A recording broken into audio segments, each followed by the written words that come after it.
If in the emergency department, someone in their late 90s comes in without a DNR, and you are forced to do CPR and you hear their rib cage breaking as you're, and everyone in the room, there's a sick feeling in your stomach because you don't have the paper, and you're doing this because you're not without the law on your side.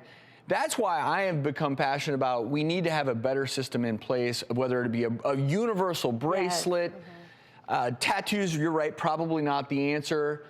Because the reverse is true as well. You can have scenarios where family members will come in and say, oh, they're DNR, and the truth is they're just going through a rough patch in their marriage and they want their spouse dead. That happens too. I've seen that. Awful. That has happened in my care. I've had a woman tell me her husband didn't want to be resuscitated, and she was yelling at me to take the breathing tube out.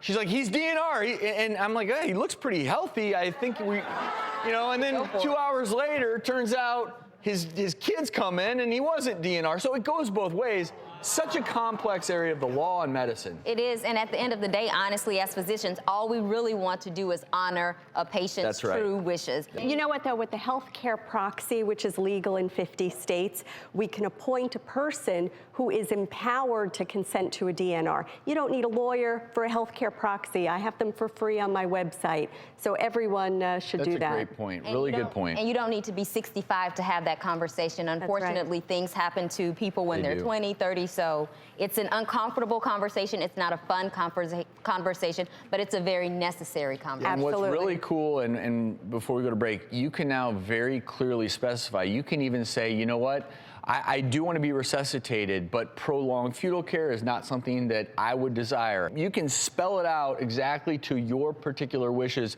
and that is something that everyone should consider doing.